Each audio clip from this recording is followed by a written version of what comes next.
Broadcasting live from Israel. IsraelSportsRadio.com.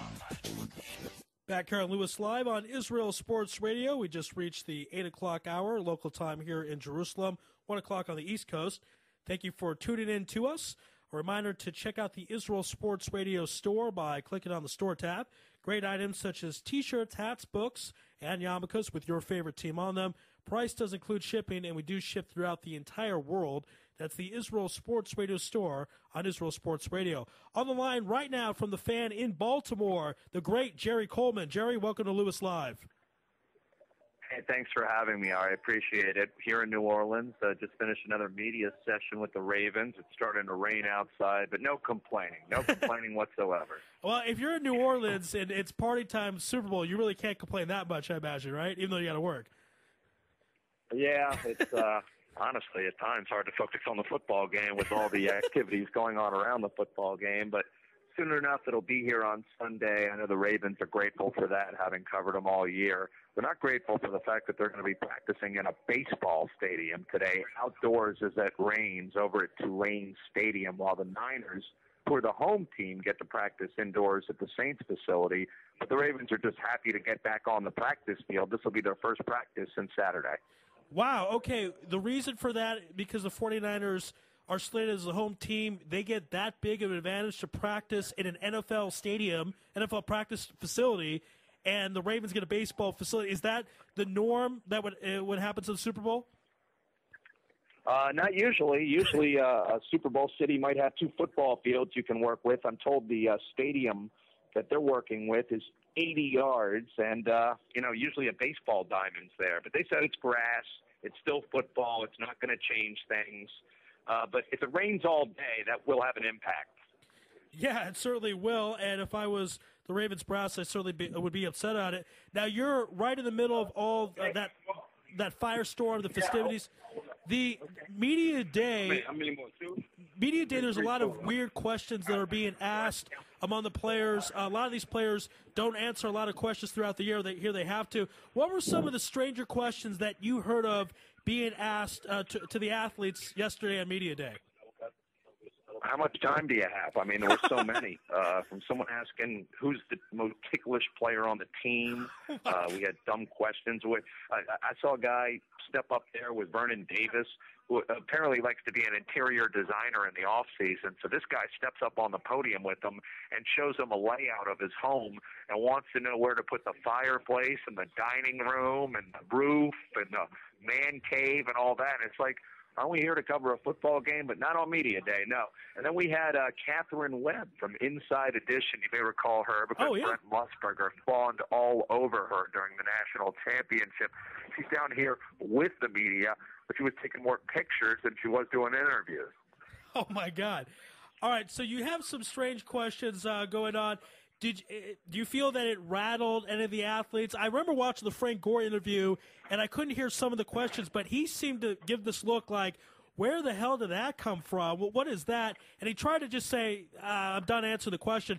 Is that what kind of most of the athletes do? They just kind of pass it to the side? To a degree, it depends. If it's a lovely, attractive lady asking the question, they may be persuaded to answer it more so than if it were just some poor schlub like me. I think that has a lot to do with it. But the Ravens went in there knowing they were going to be asked any and every question possible, and they were 100% prepared. I wasn't there for the whole time when the Niners spoke, but the Ravens were briefed about it. Obviously, one of the big stories yesterday was this deer antler injection that Ray Louis is accused of taking.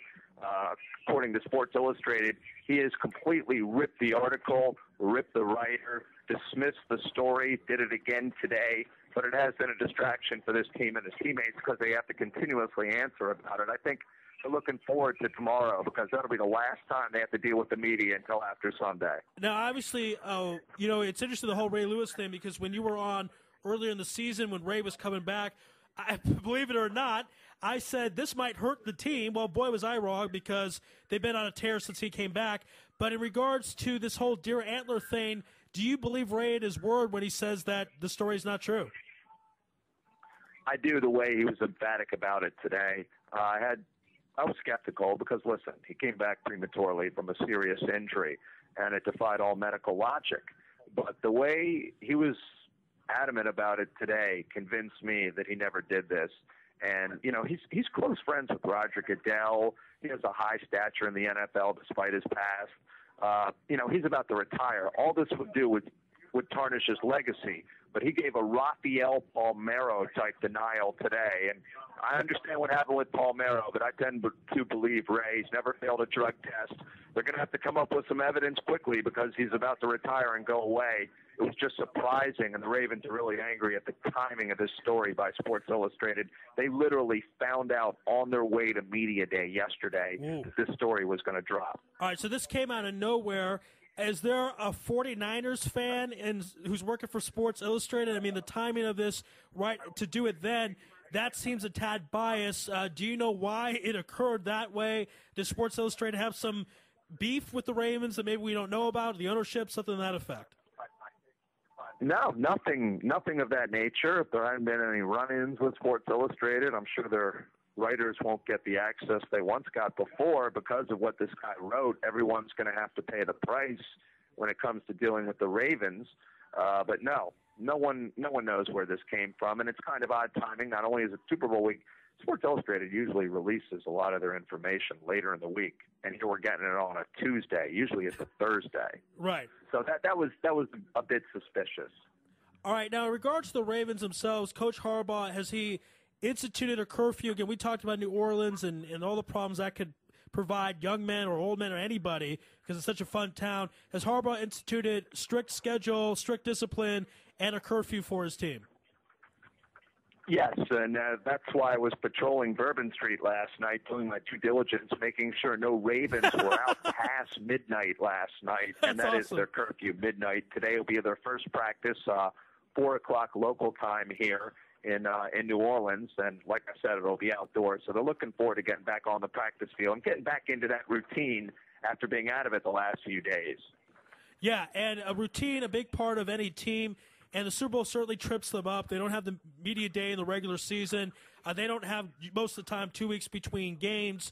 And but this is more, you have some veterans, obviously Ray Lewis, Reed, and so on. Have they been able to tell some of the younger guys, just go with the flow, do what you have to do, but let's focus on Sunday and the biggest game of our lives coming up?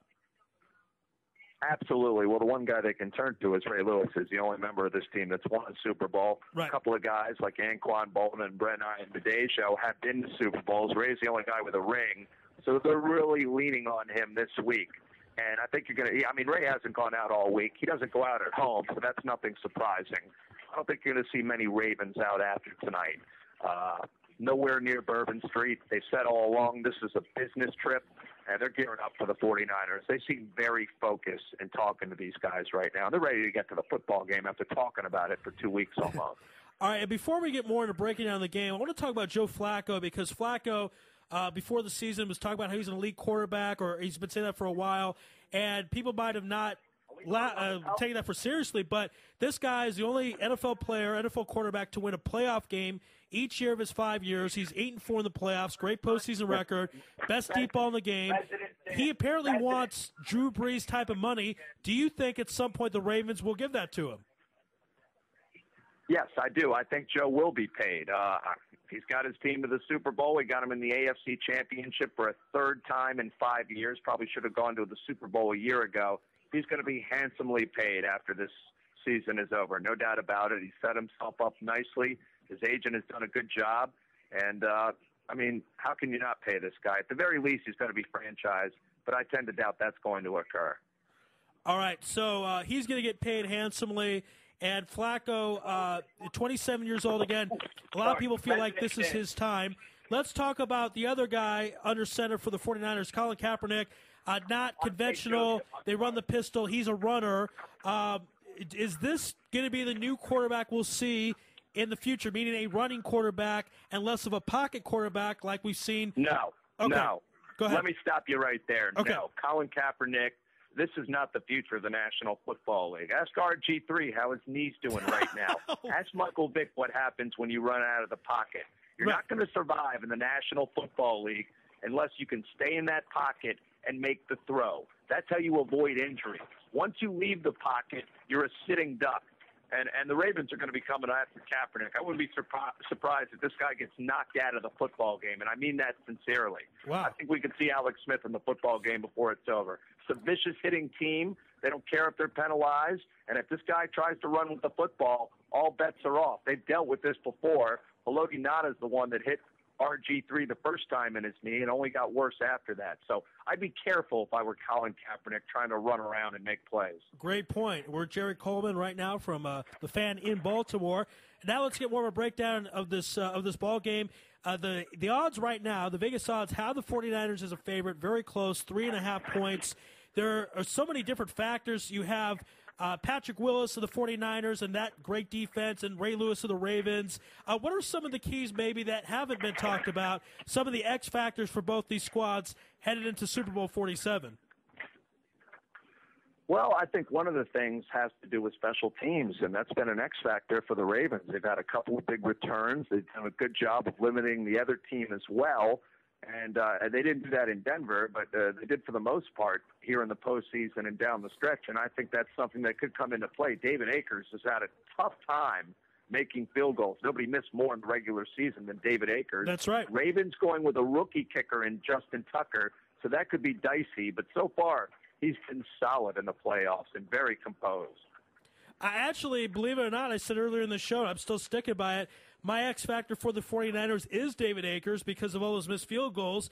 If he can make them, obviously their chances greatly improve. If he's off his game, I think they have no chance to win, and I sincerely mean that regarding the San Francisco 49ers. Let's talk a little bit about how the Ravens plan on stopping all the 49ers' weapons. You have Michael Crabtree, Vernon Davis, Frank Gore, Randy Moss, who's the greatest receiver of all time, apparently. I didn't realize that. According to him. According to him. I obviously don't believe that whatsoever. So how do the Ravens go about what packages are they going to throw at San Francisco to stop all these weapons that Colin Kaepernick or Alex Smith, if he gets in the game, will try to go to? Well, I think you're going to see him in a nickel package a lot to try and defend that type of situation. They're not divulging too much, but obviously Randy Moss isn't finished just yet. He still wants to play another year, but they got to look out for Vernon Davis and Michael Crabtree, in my opinion, first. Two serious threats they're going to have to contend with. Frank Gore is a threat out of the backfield as well. So it's a potent offense, but if they can get to Kaepernick, that will disrupt everything, and that really is their intention. It seems like, and I'm curious, people talk about Colin Kaepernick being this great quarterback. He's only played, this will be his 10th game. This is a young guy, right. 25 years old, and I have this stage, Flacco hasn't played in Super Bowl before, but he's played in 3 AFC title games. I think Flacco has more playoff games played than Colin Kaepernick has, period. So I kind of agree. A big hit could rattle him, could injure him, could knock him out, and you're saying basically that's the Ravens' central game plan. Yeah, and I think the experience will be a huge factor in that respect because the Ravens have been in playoff settings over and over again, big-time settings. I don't think it's going to be as loud Sunday as it's been in some of the other previous playoff games in Denver and New England and in Baltimore, although it wasn't loud when they're working offensively, because traditionally the Super Bowl crowd is mostly corporate. Right. You got a lot of bigwigs, fat cats just sitting on their hands and looking for their next martini and not caring about the football game. So I don't think noise will be an incredible factor in that dome. Yeah, you're right on. Basically, let's talk a little bit about this. Are we losing a little bit the fact that the economics of the Super Bowl are you need a few thousand just to get in the stadium, therefore the demographics of people entering a Super Bowl game maybe aren't your blue-collar type of guy, the guy that's followed the team throughout the whole year, right? The trucker, the construction worker. So is that a problem? You're right. It's been that way for a while. This is my 11th Super Bowl, and it's traditionally been a corporate crowd. But you're right. It's gotten worse with the economy. A lot of people can't afford the $2,000 plane flight, the $2,000 ticket, and the $2,000 hotel room for a few days. I can understand that. That's outrageous. I'm lucky enough to have my company paying for me to be down here because I'm, quote-unquote, working. So right. I'm fortunate in that respect. But yes, that has helped decrease the common person from showing up at an event of this nature.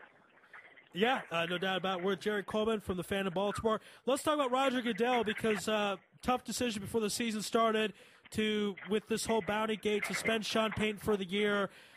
That killed New Orleans' season. Here he is in New Orleans. I've heard situations where restaurants have signs that say, "Do not serve this man," and there's a picture of Roger Goodell.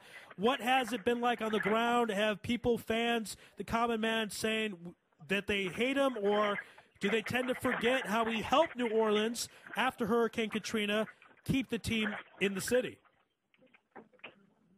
I missed the last part of that question. I'm sorry. Can you repeat that? Well, but I think what people forget is Roger Goodell helped keep that team in New Orleans after Hurricane Katrina. Yes. Okay. All right. Regarding Commissioner Goodell, he may want to walk around this town with a couple of police escorts. Not only do the players dislike him, but apparently 90% of New Orleans does. And it should be interesting to see if they announce him and he gets any type of reception. I'm told he's going to keep a very low profile here in New Orleans this week. We'll see him Friday at the press conference, though, and I intend to ask him why he's so hated here in New Orleans, and does he feel secure walking the streets of New Orleans without two armed guards? And it's in all seriousness, I think he does have to be careful. I'm not saying it's the right thing for a fan to do anything to him, but it is it could be very, very dangerous. They love their Saints. It's a big part of the community, and what happened this year was not something the fans expected or preferred, obviously, to happen with all those suspensions. All right, let's get a prediction from you. Super Bowl 47. The line's at 3.5 for San Francisco. This has been a pick'em game on my show. Everyone who's come on, if I've had 10 people, 5 have picked the 49ers, 5 have picked the Ravens. Obviously, I expect you to pick the Ravens, but you can pick the 49ers. I was going to say, do you not expect me to pick the Ravens, knowing me? No, not that far. Unless, that would be really breaking news. But what score do you see, and how do you see the Ravens getting it done?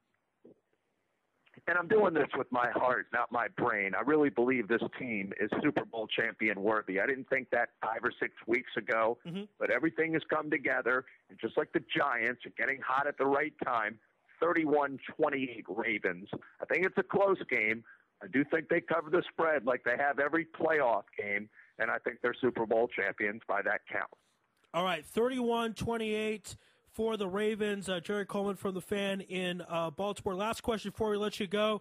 The decision from Coach Harbaugh to get rid of Cam Cameron and move on, was that gutsier than what his brother did in San Francisco by sitting Alex Smith, who was 6-2, the number 1 overall draft pick, and took the team to the NFC title game last year? They were both gutsy moves, and at least Alex Smith will be in the stadium on Sunday. I can't imagine where Cam Cameron's going to watch it from. But listen, you didn't hear any complaints out of the locker room when he was let go. So I think it was the right move, and Jim Caldwell has flourished, and he was just named the new offensive coordinator for next year as well. Wow. So overall, it looks like definitely a good move for both teams. It worked out well, as the saying goes. And when they're right, they're geniuses. When they're wrong, they're idiots. It worked out for both of them. The brothers playing against each other in the Super Bowl. Very interesting side note, and it'll be a lot of fun. Jerry, thank you so much. We know you're very busy, quote-unquote, working on Bourbon Street in New Orleans. And we thank you for taking your time out to be on Louis Live on Israel Sports Radio. Enjoy the game, and good luck to the Ravens. My pleasure. Look forward to talking to you again. Thanks. All right, be well. Jerry Coleman from the Fan in Baltimore, 107.5. And I'll tell you, something very interesting about what Jerry said regarding Ray Lewis. He tends to believe him. And you heard me at the beginning of this show. You might think that I'm a bit of, I hope you don't think of me as a hypocrite, but maybe going back and forth, a flip-flopper, if you will, regarding if Ray did it or did not. Look, I'm not going to lie to you. I think he did it. Excuse me, by the way, it's 105.7, not 107.5. I always do that. I think Ray did it. Partly because that's what most athletes do at this point. They cheat. So what I'm trying to say is since everyone is doing it, it's really, really hard for me not to believe Ray's innocent. But Jerry believes him. Yes, Jerry's biased because he's from Baltimore. But he did admit that in the beginning he was very skeptical, now believes Ray based on his passionate speech. But look, Ray Lewis is a salesman. He sells his energy, sells his emotion, he sells his passion. Can deer antler spray really help? As Jerry said, it was defied medical logic that Ray Lewis at 37 years old with all those injuries was able to get back and play. Terrell Owens did something similar, not at 37, regarding Super Bowl 39. They told him with his injury he'd be out 2 months. he came back in 6 weeks and played very well in the Super Bowl, was the best player on the field for the Eagles, maybe for the whole game. Medical, quote-unquote, miracles have happened. This is very, very suspicious. Where there's smoke, there's fire. People are going to have to deal with it. There's not enough time to investigate. You can't suspend him for the Super Bowl. You can't suspend him after because he's going to retire. He elaborated more at least. At least he did that. He elaborated more on that issue today than he did yesterday. Yesterday in Media Day, he apparently was, no comment, didn't talk too much, this type of thing. One of the things Ray Louis said was he talked, this is one of the stories here. Harbaugh laughed about it. He said, Ray Louis said, there's nothing to it. He told us in the past that he's never taken any of it because he's worked with this organization before. It's I'm going to get it up in one moment. I apologize for not having this right in front of me. I just had it a second ago. But basically, this situation is a company that they call themselves the alternative to steroids. I mean, that's actually the name of the company. It's a pretty suspicious statement. It's kind of like we don't take drugs incorporated. So right off the bat, it's a bit of a sticking point with me. I still want to know how deer antler spray helps someone. I really, really do. I really do. But apparently Ray Louis said he's worked with this company. It's called SWATS. Here we go. SWAT stands for Sports with Alternatives to Steroids. Okay? Which, that's the name of the company. And Ray Louis has worked with them for years. So this organization is tied to the Sports Illustrated story and says that Ray Louis was part of this. We'll talk more about this in the next segment. I'm going to get into steroid talk. I'm going to kind of let things open. When I have Jerry Coleman on and Pete Shepard, I am going to get their perspective, and Radio Mike, we're going to get their perspective. But I'm going to share a little bit more of my thoughts on steroids with Radio Mike. Radio Mike is a big fan of sports. We'll talk about it because I know as a fan, the idea that something's not kosher going to the field kills me. It doesn't bother most people, but it kills me. It really, really, really does.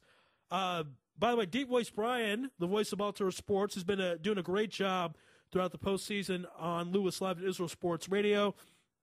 He says there's no testing. He said it's a crock, there's no testing, and that many members of all NFL teams are taking something.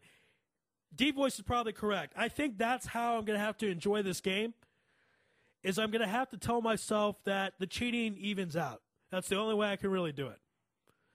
Well, again, we'll talk. I'm telling you, I will give you a solution. It's going to be jaw-breaking, jaw-dropping. It's going to knock your socks off, but I have a solution to the steroids problem. I've talked about it on the show before, but you have to wait after commercial for me to explain it. Yes, I did that to you, folks. You're going to have to wait.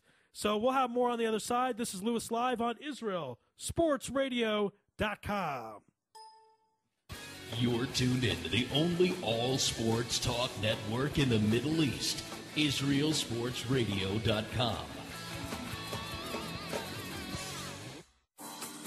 Hey folks, Kagan here. As you know, I'm always staying on top of the fitness world, keeping up with current trends. One form of exercise that's been around for ages and is currently being rediscovered is suspension bodyweight training. So if you're looking for a way to get in shape, improve your health, and train your body to move in new ways, then the X1 by Israel Gym Systems is for you. Find out more on our website at www.israelgym.com or look for our page on Facebook, Israel Gym Systems X1. Israel Gym X1, Higia Hazman. You're already using a credit card every day. Why not feel good every time you make a purchase? When using the HAS Advantage Support Israel Visa card, a percentage of each purchase you make will be donated to your choice of 24 Israeli-based charities, while still earning a reward point for every dollar spent. But wait, these rewards are even better than the standard rewards you get, especially when using them towards Israel travel, with the best conversion rate on El Al's Matmeed frequent flyer program. Earn double points at some of your favorite supermarkets and restaurants in the U.S., as well as discounts all over Israel. If you love traveling and supporting Israel, HAS Advantage is the card for you. Just give us a call toll-free at 1-866-6-ISRAEL. Sign up right now with the code ISR10 to earn 2,500 bonus points. That's 1-866-647-7235. HAS Advantage. Earn rewards. Support Israel. Offer valid for U.S. citizens only. Terms and conditions do apply. When dialing from within Israel, please dial 1-800-200-818. Israel Sports Dynamics specializes in football consulting, equipment, uniforms, and more. Great brands such as Nike, Russell Athletics, Schutt Sports Products, and many more. Just one call away. With over 30 years coaching experience with university and professional athletes, Terry Hill, owner of ISD, can advise you for all your sports needs. Call 054-581-3248. That's 054-581-3248, or visit our website at www.isdisrael.com. If that's not easy enough, click on the ISD banner on the Israel Sports Radio website and be part of the game. Are you tired of paying for expensive gym memberships that you don't use? Are you frustrated by not seeing results? It's time for the X1. Israel Gym Systems is proud to launch the X1 suspension and bodyweight training system. Lose weight, build muscle, improve balance, coordination, and flexibility. With your purchase of the X1, you'll receive a free membership to IsraelGym.com and access to our archives of videos and exercise plans. Sign up today at www.israelgym.com and get ready for the new you. Israel Gym X1. Higia Hazman. Broadcasting live from Israel. IsraelSportsRadio.com. All right, this is Louis live on Israel Sports Radio. On the other side, we're going to bring on Radio Mike from Kew Garden Hills to talk about the steroid scandal in Major League Baseball and the deer antler scandal in the NFL. We're not going to play a commercial, though. We're going to play Randy Moss's One Clap in honor of the greatest wide receiver in NFL history. If you haven't heard this, then you're one of the 5 million who haven't seen this video on YouTube. Go type in One Clap Randy Moss on YouTube right now, or stick around and just listen to it. It's hilarious. Enjoy. The Minnesota Vikings have selected Randy Moss. Well, before I get to questions, man, I'd like to say something. Everybody, one clap. Pull your 84 jerseys out. I'm back home. Pull your 84 jerseys out. This is going to be a fun ride. This is going to be a fun ride. Everybody, one clap. I'm going to play when I want to play, do what I want to do. I'm going to say what I want to say. Did I say anything stupid today? My role was to take the ball deep, take the top off the defense. Take the ball deep, take the top off the defense. If I can't get to it, nobody can get to it. I don't shine shoes, I don't tape ankles, I don't cut checks. Great cash, homie. I don't shine shoes, I don't tape ankles, I don't cut checks. Great cash, homie. Everybody, one clap. One clap. One clap. One clap. Pull your 84 jerseys out. I'm back home. Pull your 84 jerseys out. I'm here to play. You can print it. I don't care how you put it on your ink. Everybody, one clap. I'm going to play when I want to play. I'm going to say what I want to say, do what I want to do. Next question, next question, next question, next question, next question. You're looking at this opportunity to revitalize your career. I don't need to revitalize nothing. Everybody know who I am. This probably will be my last year here as a Patriot. You guys tell the people, Moss this, Moss that, Moss this, Moss that, Moss this, Moss that. Are you going to come out today, Moss? This, Moss that, Moss this, Moss that, Moss this, Moss that, Moss this, Moss that. Pull your 84 jerseys out. I'm back home. Pull your 84 jerseys out. This is going to be a fun ride. This is going to be a fun ride. Everybody, one clap. I'm going to play when I want to play. I'm going to say what I want to say, do what I want to do what I want to do. You know, I am human. I do have emotions like everybody else. One Clap, Randy Moss by DJ Steve Porter, who is a genius. Of course, that was his masterpiece. He's made other videos before. He's made other videos since, but no video as good as One Clap, Randy Moss. Brilliant, brilliant stuff. Almost 5 million hits on YouTube. Check that out. But on the line right now, even better than One Clap, Randy Moss, it's Radio Mike from Kew Garden Hills. Hey, what's up, Radio Mike? How are you? You know what? I've been better. Honestly, me and you are fans of the game first and foremost. I'm a radio talk show host, but I'm a fan first, and I'm disheveled, I'm bothered, I'm hurt. My feelings are distorted of this cheating. And before we get to Ray Lewis and the deer antler spray, let's talk about Major League Baseball, the steroid list. A-Rod, again, looks like he'll be busted. I'm hearing a report from Andy Gershman. The Yankees will try to void his contract. Give us your thoughts on number 13 and his number 2 account with steroids. Well, I can't believe that A-Rod did anything wrong. I mean, he's one of the most upright and proper people I've ever come across in sports. So any allegations have to be totally false. And if you really want the real scoop is, if they do get rid of him, that would be the best thing for a Yankee fan. I mean, I don't think there's one Yankee fan out there who really actually believes him that he didn't use steroids. If we can get rid of him, that would be really great. We have a guy who's coming in there, Kevin Youkilis. Yep. Hopefully he has something left in the tank that he can take over third base for the Yankees.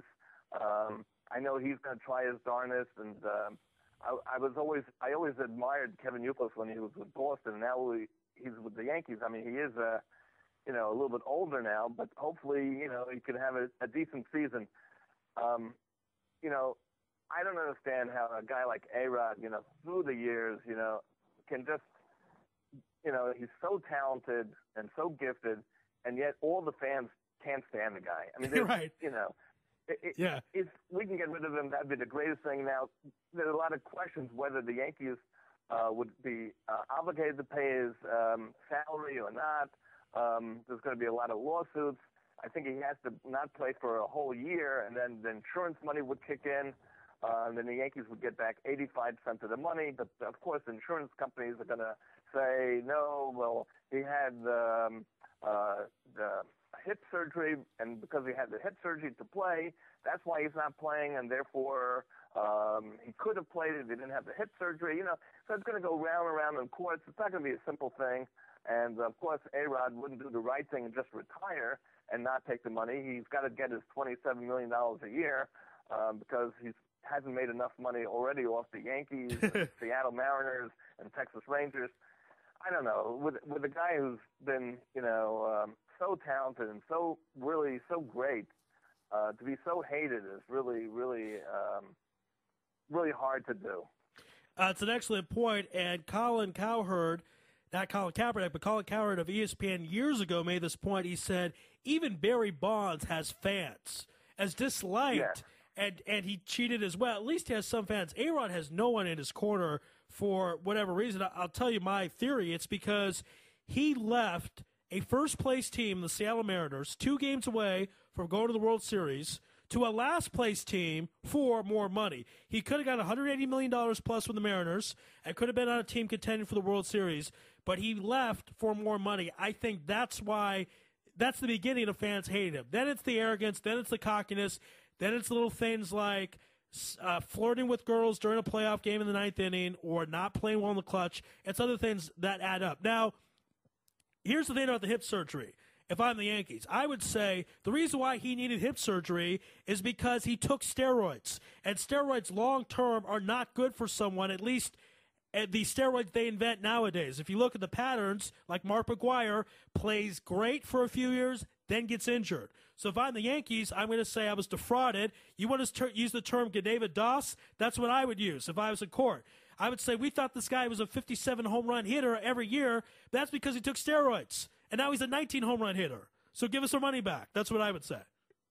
Well, if I was a judge, I'd say, yep, go Ari Louis. Yeah, you're right. A-Rod should get nothing. And, actually the big loser in that case would be, well, the question is whether the insurance company would still have to make good on the money. Right.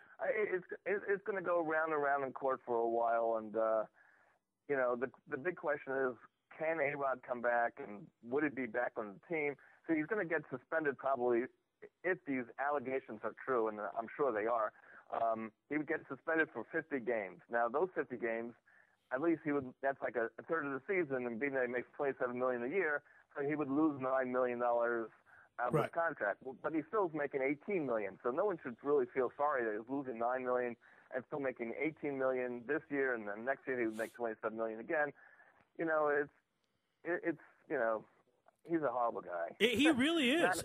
He really is. He's a bad person because you look at this, I don't know if that press conference where he's apologizing and, I only took it while I was in Texas. I was 24 years old. There was all this pressure from the contract. My cousin put something, I don't even know what happened. I'm not sure. And then he does it again. Even forget evilness, how stupid do you have to be to do that? You were going to be given a pass. You were going to go on and they were going to say, you know what, A-Rod did stuff in Texas, but he hit over 600 home runs and he's still one of the greatest. And now career completely in shatters because you don't know when he did or when he didn't. You might as well assume he did it all his career, really, at this point. That's just one element that, taking the steroids and, lying about it.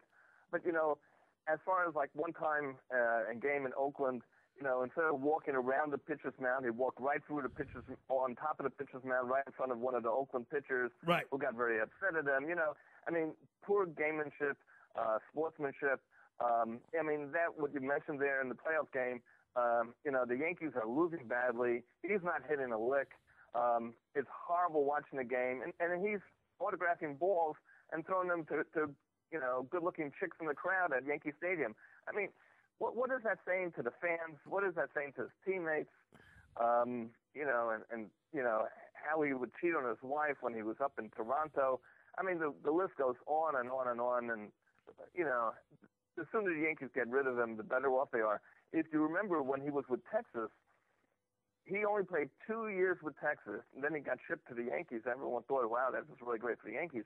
But he played 2 years for Texas, and the Texas Rangers had to pay, I think, like $9 million for the next 7 or 8 years. Yeah, let me just correct you real quick. What it was, he played 3 years, and now he signed for $252 million.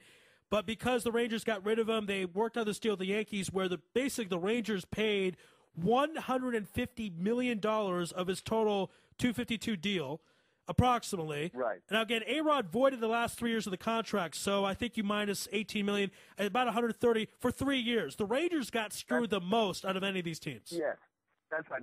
What I understand is that they paid for him $67.5 million per season for A-Rod's services while he was with Texas. Yeah, that's right. Basically, yeah.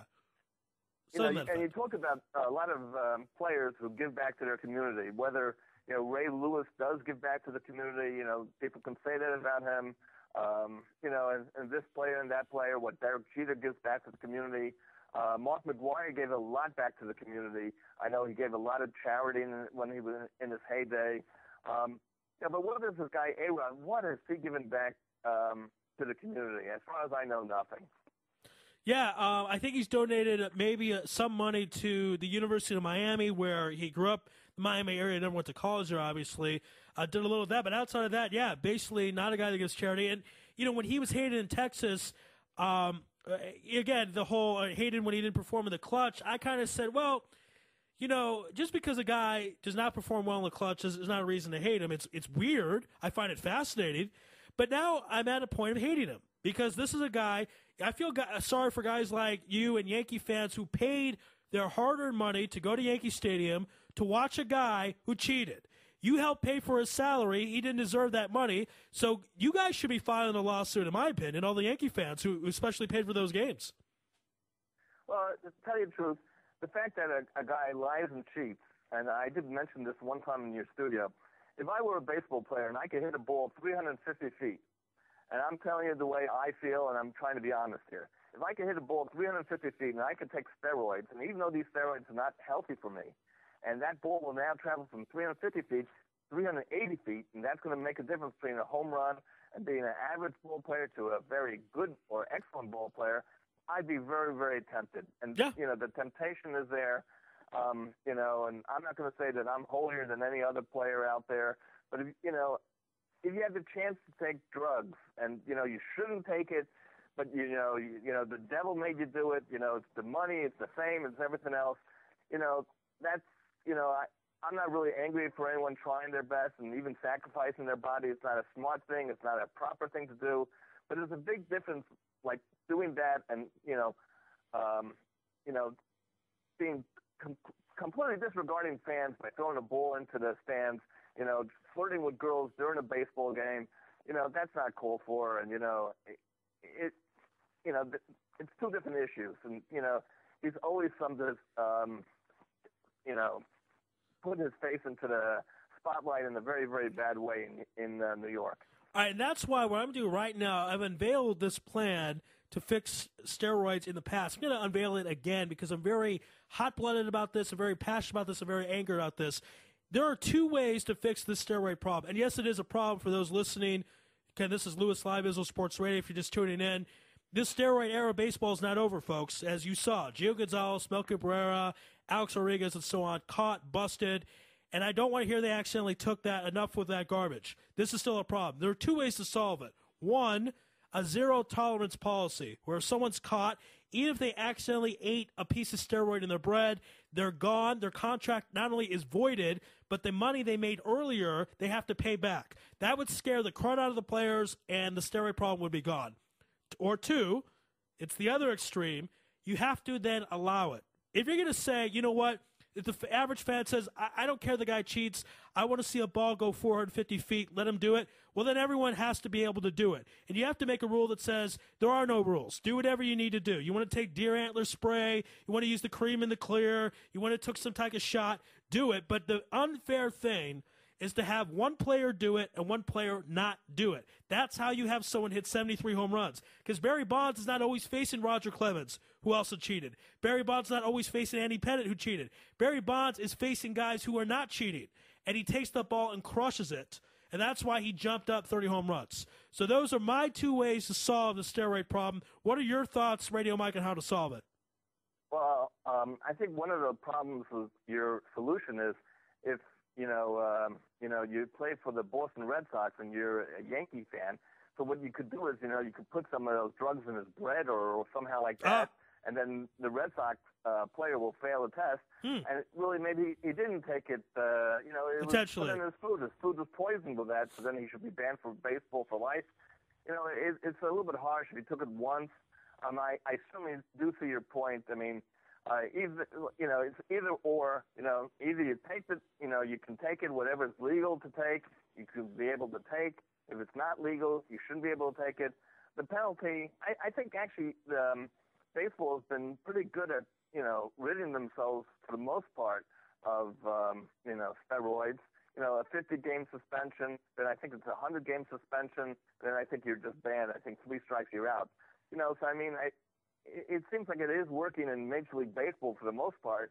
This is the second time that A-Rod's really been caught. It hasn't been officially that he hasn't admitted to anything, of course, yet. But it is a bad situation. But I think the Major League Baseball is dealing with it properly. I mean, what are you going to do? You can't ban a person. You do something wrong once, that's it. Get back all your money and everything like that. Yeah, it would scare the heebie-jeebies out of a person, but, I think you got to be careful with how far you're going to go. Interesting. Okay, because it is funny. I could see a Yankee fan or a Red Sox fan try to poison someone's food. I could see a Red Sox fan find out where Derek Jeter goes to restaurants and puts something in his food. That is pretty funny, and it probably could happen. It probably would happen. All right, that's an interesting point. I'll have to think about that with my zero-tolerance policy. Are we, though, look, at this point, the criminals are ahead of the system.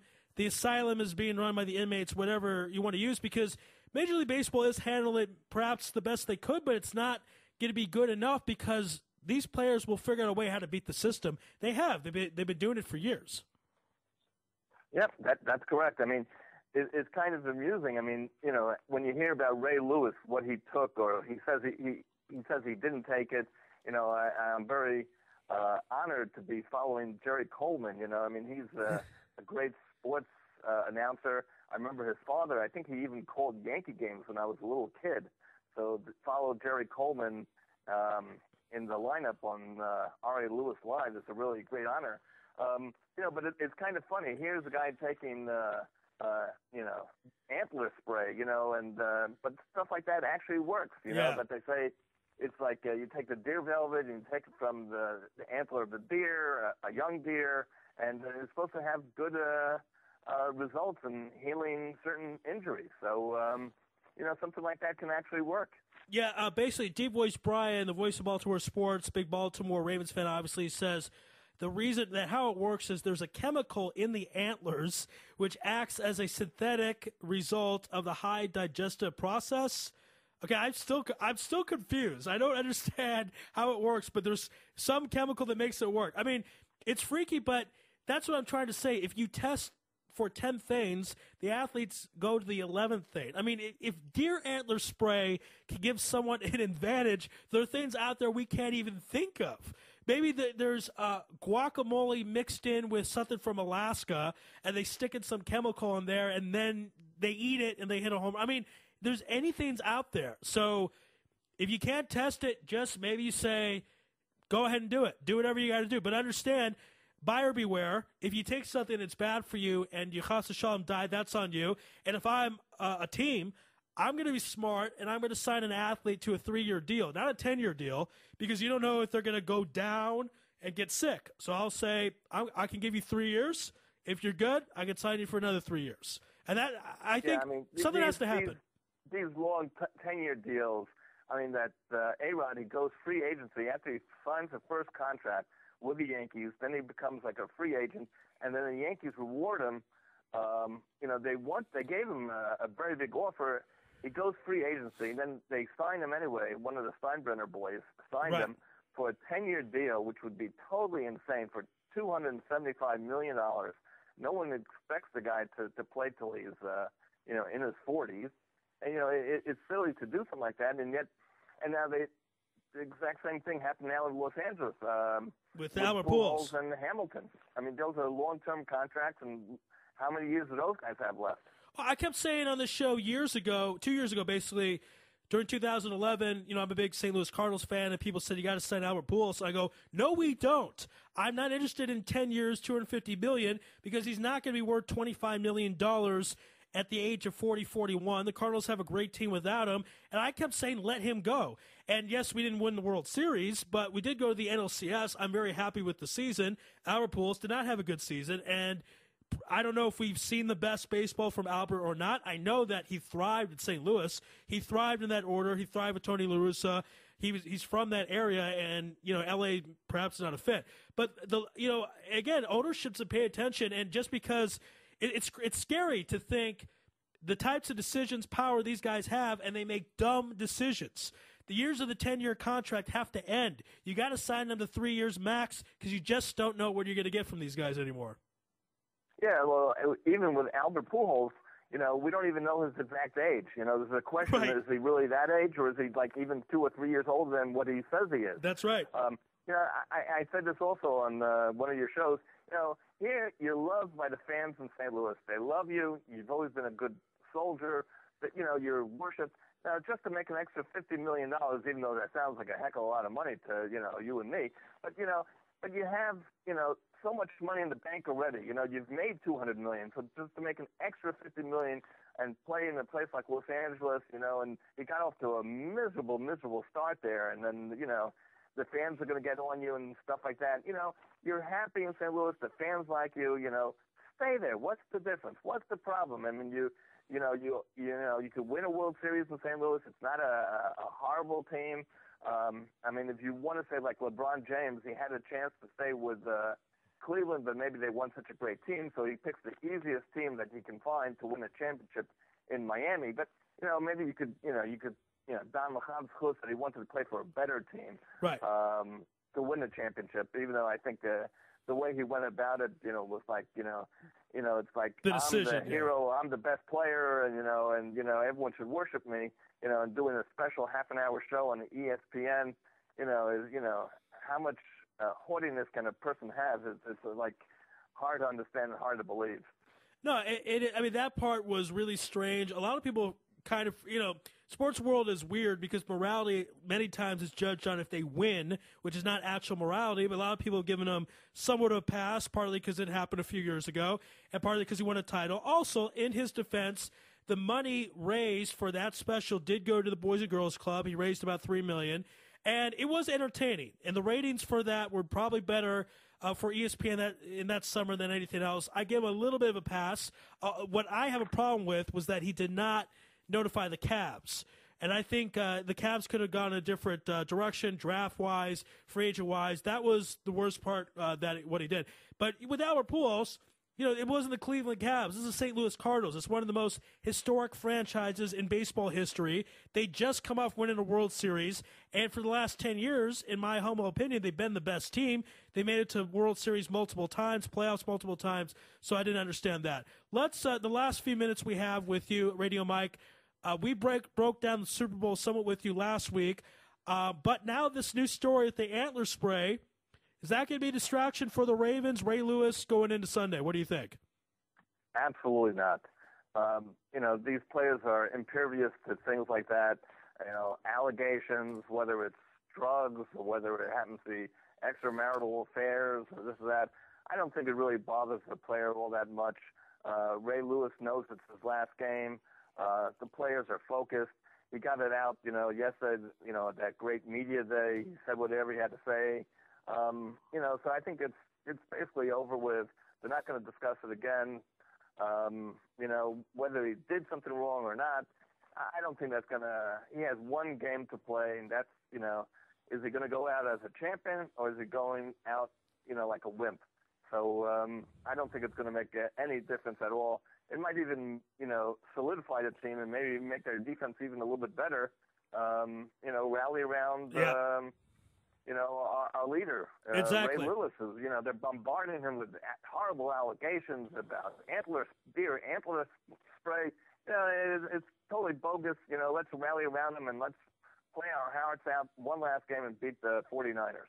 Exactly. That's what they're going to do, and that's what I brought with earlier in the program, that I think they'll rally around this. I think it will actually help them because it's this world against us attitude that the Ravens have, which worked for them when they won the Super Bowl back in Super Bowl 35, because that was a year after Ray Lewis was charged with double murder, and they did the same type of thing, and it worked for them, obviously. Now, it was, this show is funny because we're from Jerusalem, we're here in Israel, and the Talmud has a lot of different opinions. I had Pete Shepard from WEEI passionately say Ray Lewis did it. Jerry Coleman from Baltimore say, no, I think he's innocent based on what Ray Lewis said. What do you think? Do you think Ray Lewis is innocent or guilty of the deer antler charges? I don't really care. Really?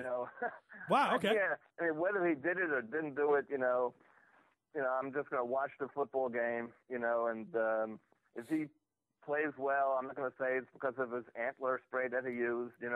It could have been a placebo to some degree to make him feel better.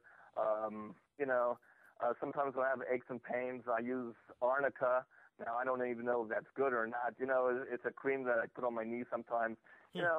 Whether does that help? I don't know. It makes me feel good, So, right. Why not? Just do it and go with it, and hopefully they'll have a good game, and we'll watch an entertaining, close football game on Sunday. All right, now before we get the final prediction, I know you made a prediction last week, but this one is final because it's the last show before the Super Bowl. So in case you want to change the score or whatever, we'll give you that opportunity. But before we do, we're going to have Dimitri Salita on in about an hour. He's going to fight Hector Camacho Jr. at the Barclays Center in Brooklyn. Obviously a step up a competition for Dimitri, and you followed his career. Do you have a prediction of who will win in the round? And do you plan on going to that fight as well in the Barclays Center? It's up for debate whether I'm going to have a chance to go to that fight. If they were starting the card a little bit later after on Saturday night, they're starting a little bit early. I know he's fighting in one of the later matches.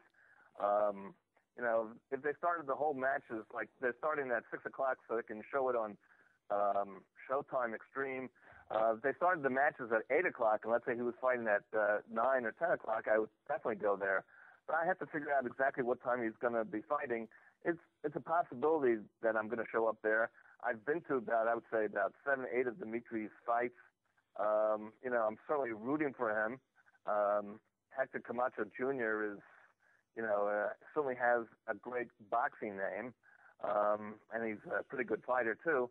I'm rooting for Dimitri. Like any fight that I ever went to Dimitri and he got punched, I felt like I was getting punched, because I'm so much rooting for Dimitri to win.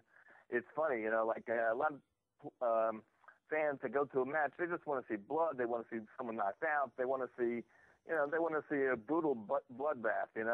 I just want to see Dimitri win. That's all I want to see.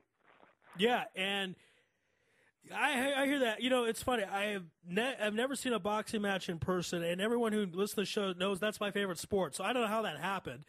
Phoenix has some boxing matches, not a big venue like Vegas or Atlantic City, but I feel bad about that. Hopefully I'll see a boxing match at some point. But it is something when you go there, and especially if you sit in the first 5 rows, you actually can feel the punches. That's what I've been told. So I hear that point as well, and we'll have Dimitri on to get a breakdown of how he prepares to go against Camacho Jr., because I think it's a step up in competition. No disrespect to Franklin Gonzalez or Roddy Warrior, and Brandon Hoskins, and so on, but I think Hector is at a different level, obviously. Now, this fight that Dimitri will be fighting in will be on national TV, correct? That's right. It'll be on, I believe, Showtime Extreme. And he's on the undercard of which big fight? Do you happen to know? I think it's Judah. Zab Judah. In one of those fights, yes. I think he's fighting, so it could be some good matches there. I did see it at one time. I'm really interested in mainly Dimitri's fights. I've been to, as I said, 7, 8 fights. I've been to maybe only 2 or 3 fights where he didn't fight in the card. So anytime he's fighting, I'm there. Yeah, and it's gonna, it'll be good to watch. And I know he's trying to work on getting the title shot. Had the title shot a few years ago against Amir Khan, who's just a tremendous fighter. At the time, I don't think we realized how good Amir Khan was. And again, so tremendous stuff there. All right. Okay, last question before we let you go. Final predictions. Super Bowl 47, who's winning and the score? Well, I can predict that the Jets won't win this year. That's for sure. Nice. No, I'm still sticking with Baltimore. They're on a Cinderella ride. I like Flacco. I think they're going to win 24-20. It's certainly going to be a close game. I think it's going to be the special teams. That's going to be the difference. These are the 2 best teams out there right now. They're the 2 hottest teams out there. They both have very good stories behind them. You have Flacco's won a playoff game every year. He's played in. Colin Kaepernick, he's had some great playoff games, but as you said, he doesn't have much experience. He's only played in 10 pro football games. Right. I don't think he's going to get knocked out like Jerry Coleman says, even though any team would like to knock out the opposing quarterback. But, the one thing, even if he does get knocked out, you still have another guy backing him up called Alex Smith. Yeah. You have a great backup quarterback. He was 6-2 for them before he got replaced after he got his concussion, never got his job back. Very unfortunate for him. But, it should be a good game, and I'm looking forward to some excitement on Sunday. Again, is for all the Jets fans out there, you look and say, the 49ers have 2 great quarterbacks. Can't we get one decent one? I mean, that's as a Cardinals fan, I feel the same way. They have 2 of them. Can't they share the wealth and give us one? Is that too much to ask? Yeah, well, I'm a firm believer that, every team should have 2 quarterbacks, and you should be, even though typically a quarterback plays the whole game, I think it is good to have the backup quarterback. And so often the number 1 quarterback does get injured. If you have a backup quarterback who go right in there and not miss a beat. I mean, look what happened with Ponder. He got injured for Minnesota, and then they put in the backup quarterback. Joe Webb. He's totally overmatched against Green Bay, and they lose that game. It wasn't even close. That's an excellent point. Excellent point. Yeah, because you see, you always need a backup quarterback. Yeah, you see, because people make fun of Christian Ponder. The Vikings were 31 in offense in the NFL, but you dropped to Joe Webb, and they had no chance against the Packers. That game was over. The week earlier, they beat the Packers. And I'm not saying they would have beaten Green Bay in Green Bay, but it would have been a lot better chances to have Christian Ponder. Radio Mike. Basically, they focused on Adrian Peterson, and that was the end of the game. Right. Exactly. All right. So, Radio Mike, thank you for being on. You came after Jerry Coleman, and the gentleman after you was Alan Shlomo Veingrad, Super Bowl champion with the Dallas Cowboys. So you're right in the middle of some good stuff. Yes, well, what an honor. I know he played for Green Bay and Dallas. Correct. He won 2 rings, I believe. I thought it was just one, but I believe he won one with the Cowboys, and then moved on. I better double check that before I get him on. I don't want to make that mistake. He did not win one in the Green Bay, though. I do know that for sure. But we're basically, stay tuned, everyone listening, Radio Mike obviously as well, because we're going to get into President Obama's comments about the safety of NFL players, because obviously as a former NFL player, Shlomo will have a lot to say about that. Radio Mike, thank you so much for being on Louis Live on Israel Sports Radio, and enjoy the game on Sunday. Thank you for having me on. Absolutely. Be well there, Radio Mike. Thanks. All right. Radio Mike from Kew Garden Hills here on Louis Live on Israel Sports Radio. And surprise, surprise, folks, we're not going to take a commercial break because this is just too important. It's Super Bowl 47 coming up. We have so much to talk about. Shlomo Veingrad on in a few moments. Dimitri Salita on in about an hour.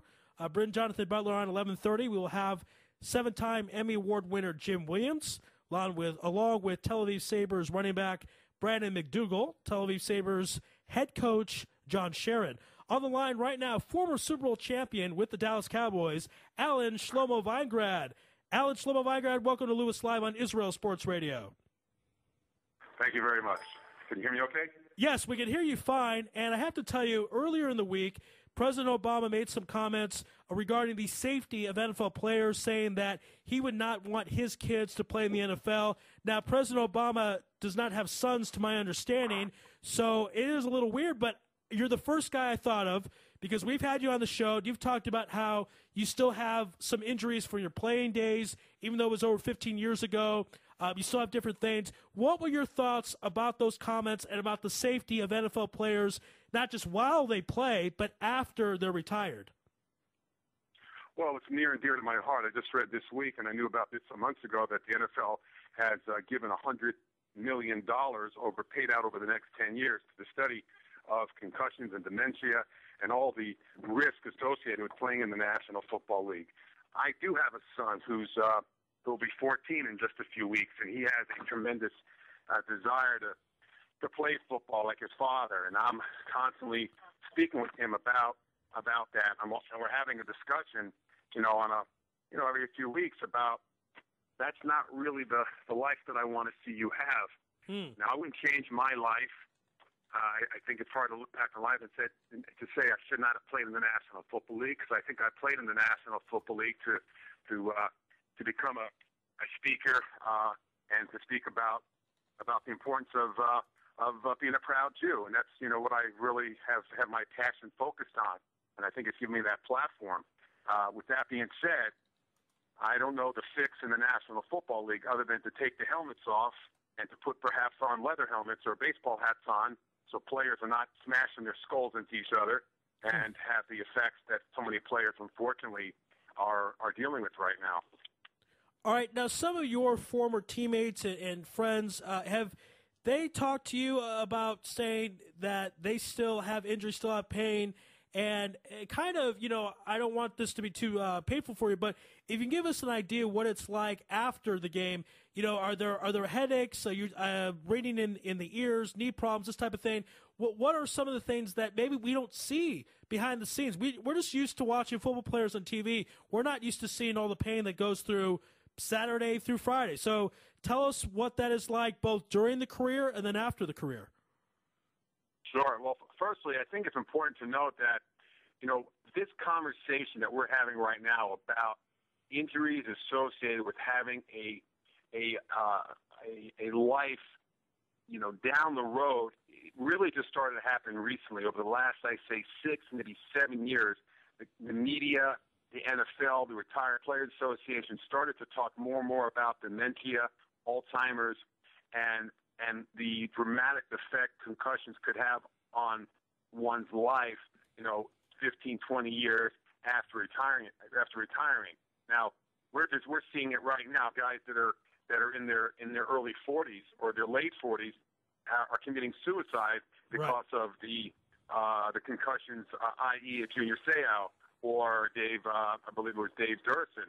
So, we're starting to hear about that right now. Many times people say, well, you knew. Well, I can assure you I did not know that when I was playing in the National Football League that dementia and Alzheimer's and wanting to commit suicide, these were not locker room conversations. We knew you would have tremendous aches and pains.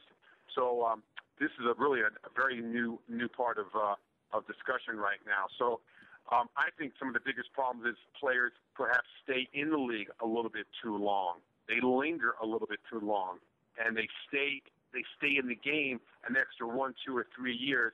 And I think those last few years, are really damaging and punishing to the body. In addition, I think it's very important to drop the weight that players have put on over the years to become, as big and strong and powerful as they can be. And I worked extremely hard in becoming, an offensive lineman. And when I stopped playing, I dropped 60 pounds, and I work right now very hard at keeping the 60 pounds off of me. And, I swim and I bike and I lift, light weights, and I stay active that way, to keep my body, in as good a condition as I can keep it in addition to really trying to eat a high water-soluble diet filled with fruits and vegetables and lean meats. It's such a great point because I remember speaking with a friend of mine a few days ago. I said part of the problem in particular linemen have among all ex-NFL players is because their playing weight maybe, let's say, 300 pounds. They're consuming a lot of food, but they're training so hard they're still in shape. But after the training is done, when their career is done, a lot of times these players are used to still eating the same, and that's where a lot of problems happen, correct? Right, exactly. So, it is a tremendous transition that you go through from playing professional football. And I read recently where, certainly there's a tremendous transition from somebody that's been in war and they've come home. And, right. I started to understand, not that playing in the NFL is even close to being, in a war situation or being in war, but I could understand, what I went through as a player. 7 years, you put all your focus, your energy, your attention, your entire life is so focused on football, 11 and a half months a year where you're being coached. You got trainers, you got a schedule, an itinerary, and you got a playbook, and you have this routine, and all of a sudden it totally stops. Right. And you don't know what to do with yourself. What do I do with all this energy? So fortunately for me, I did flounder around for about 4 or 5 years, but then I got involved in corporate America and became a sales director and really started to focus on building up, now, my sales career. And then, thank God, it took it to another level when I became Torah observant, and that really filled out, the structure that I think is so important in one's life.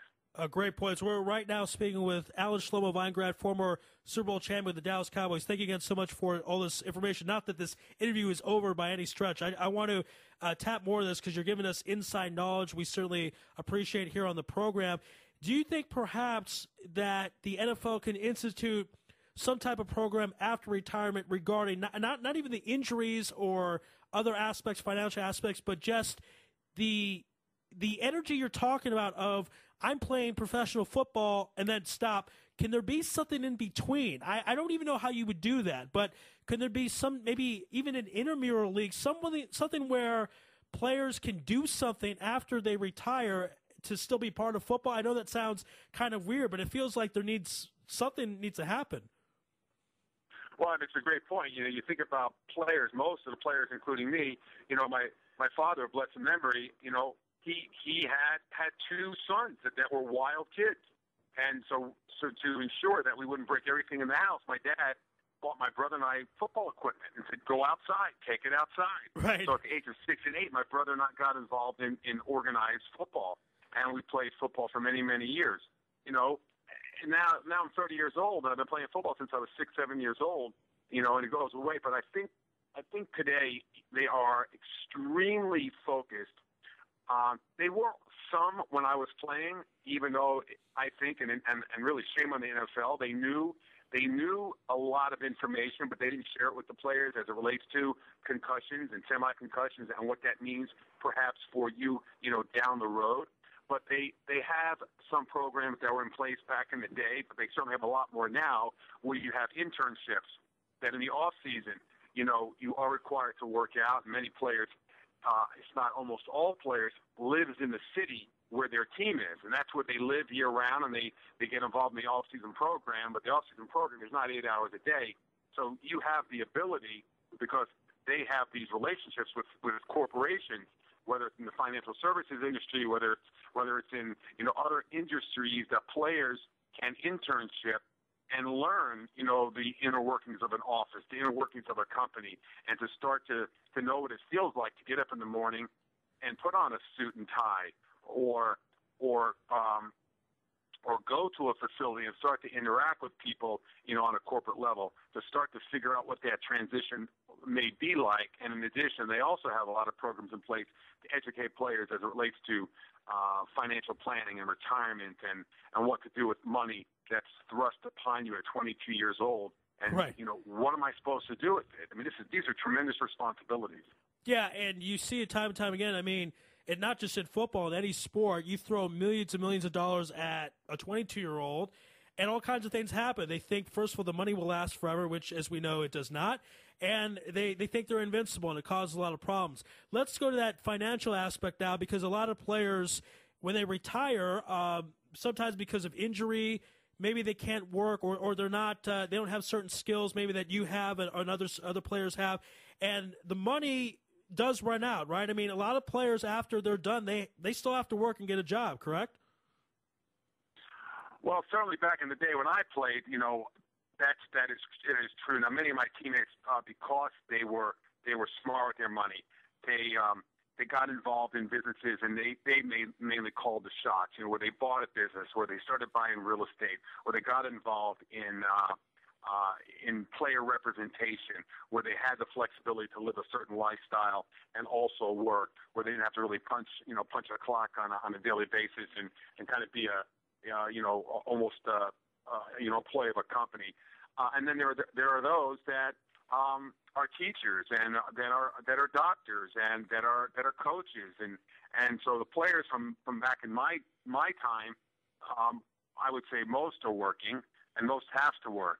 Certainly nowadays, if you play in the NFL 5, 6, 7 years and you're a little smart, there's a great chance that you may not have to work any longer. But it is a big transition, and it's a big topic right now. And I'm in the financial services industry, and I'm certainly a lot smarter today with my own finances as I was when I was much younger. Right, absolutely. And also, a few minutes ago, you were talking about shame on the NFL for hiding some of this information on concussions, health of players. There are some lawsuits going on, obviously a big deal in the United States. What is your take? Do you think the NFL will lose these lawsuits, try to settle out of court to avoid the bad press? And what type of price do you put on something like that, holding back information when it should be out there, players' health, players' life, all this kind of stuff? I don't know if you could put a price on that, but what do you think will happen regarding all those lawsuits against the NFL?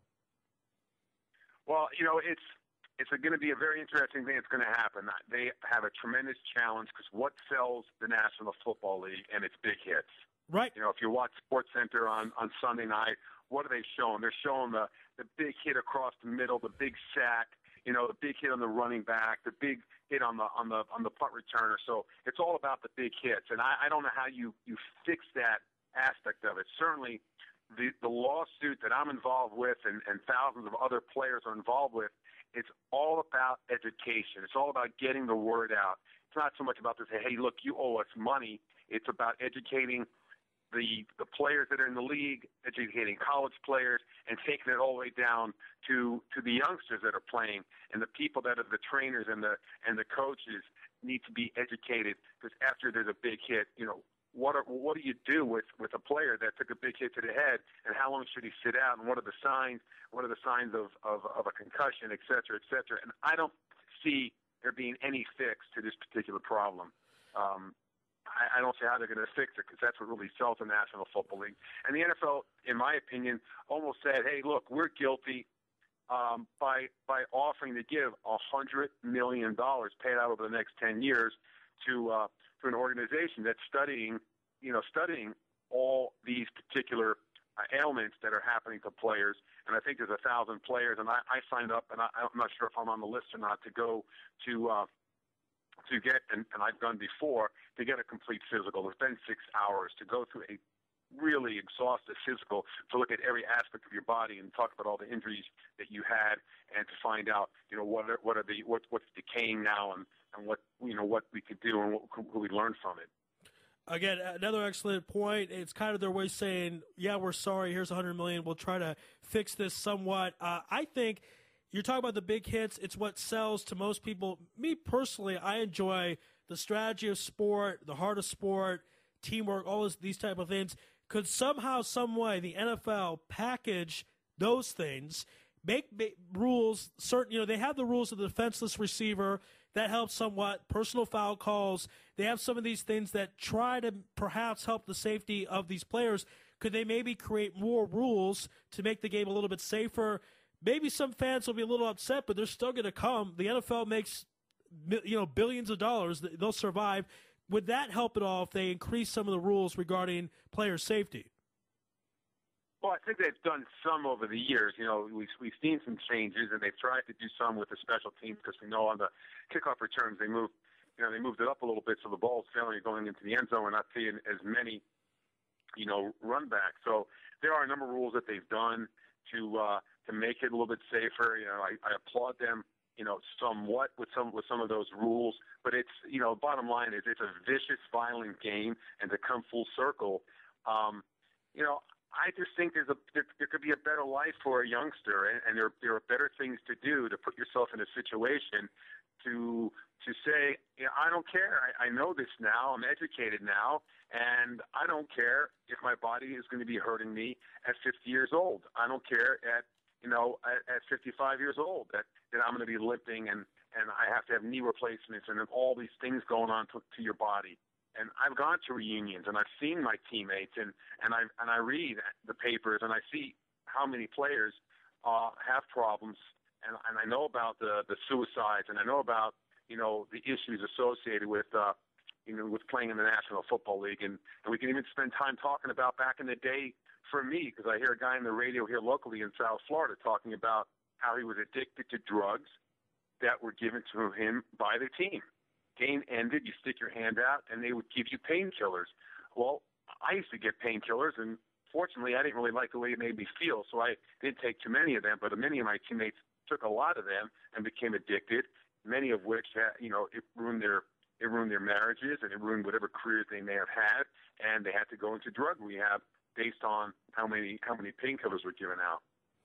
Wow. Again, we really appreciate this. We're getting a different side. Again, most people see just the glory on Sunday, but not all these things that go on. So you're saying, let's talk about this. You're in an interesting position as a former Super Bowl champion. I'm sure you love football, but you were saying kind of there's other things for people to do, but is there a place for some people? Meaning there are some guys that maybe don't have other options, or they like it and they know the risks. They know what's going to happen. They want to do it anyways. What are your thoughts about those type of athletes, those type of personalities? Well, I would say hit them harder than they hit you. I would say just being a highly intelligent player. Fortunately for me, during my playing days, as a Jewish boy growing up in Miami, quite often I would get hurt playing for my teams. The first thing you do is you call your mom, and your mom always told me, you have a cousin in the family who's a radiologist. So I had a cousin who at times gave me, his perspective based on my X-rays, and he would tell me what I should be doing. Sometimes it was different than what the team told me what I should be doing. So I just think if you're going to go down that road, for sure have a backup plan. I'm really talking to the youngsters that may be listening. Have a backup plan. Be the best athlete or the best player you can be in whatever sport you're going for, but have a backup plan, and that means to be, study and figure out what part of that world that you want to be, whether it's an artist or a teacher, or a doctor or a lawyer or a dental hygienist, whatever aspect, you can go down both roads at the same time as I did. And fortunately for me, my college team at East Texas State, made sure I would leave with a degree in education. You're leaving here with a degree. So when I retired from the game, I had a college degree, which allowed me to go on and do a number of different things. We're speaking with Alan Shlomo Veingrad, Super Bowl champion with the Dallas Cowboys, also former member of the Green Bay Packers. Great stuff. Let's talk about the Super Bowl 47. great game, very hard to pick. San Francisco 49ers and the Ravens are pretty even. I think the 49ers are a little bit better. I picked the Ravens because of the intangibles, things like Ray Lewis's last game. Joe Flacco is on fire right now, probably the best quarterback in the playoffs. What are some of your takes? And, also, as someone who played in the Super Bowl, how did your team deal with the distractions? I mean, this game this year's in New Orleans. Obviously, there's all these different things going on, temptations for players to stay out late, to mess up the routine. What was that like for you during Super Bowl week to deal with Media Day, which is not something you dealt with in regular season, and to deal with the new schedule of Super Bowl week? Well, first of all, I'll just tell you what Jimmy Johnson did. As soon as we won the NFC Championship, Jimmy Johnson called a coach that he knew, and he said to the coach, "Coach, we just won. We're going to the Super Bowl. How do you lay out the next 2 weeks? What do you suggest I do as a coach for the next 2 weeks to minimize those distractions?" So this was Bill Parcells who told Jimmy Johnson, "Okay, you're getting back to Dallas on Sunday night from San Francisco. You tell your team on the airplane, guys, you're going to the Super Bowl. I'm giving you off Monday. I'm giving you off Tuesday. You do all that you need to do to ensure that your family, your friends, and everybody that's going to the game, that you're giving them tickets or you're helping them get housing or you're buying airplane tickets or whatever you're doing for your family, take care of it Monday and Tuesday. That's more than enough time to deal with your business. Come Wednesday morning, if you talk about any airplane tickets that you need to buy or any hotels that you need to reserve or selling or buying Super Bowl tickets, I'm going to send you home." Wow. So Jimmy Johnson didn't mess around. And so once you came to work on Wednesday, you took care of some of those distractions. And now we started the game plan, for the Buffalo Bills at that time, and he kind of laid out the itinerary, and we were focused, and we knew going out there, and the coaches will instill in the players, you don't want to be the guy, Super Bowl week that gets caught, that does something stupid with all that media attention. Wait till after the game and then party all you want, do all the craziness you want, but don't do it that week because that will really, really haunt you the rest of your life. Wow. All right. So that was very, very smart that he got that done. Knowing Jimmy, he probably would have sent the players back if they really did bring that up.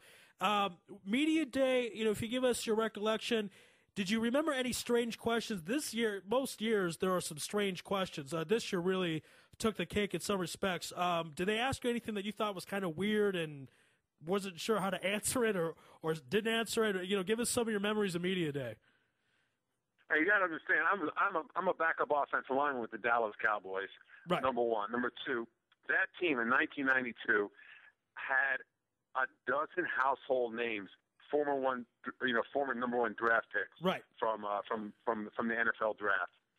When you got Troy Aikman and Emmitt Smith and Ken Norton and Darryl Johnston, and the list goes on and on and on.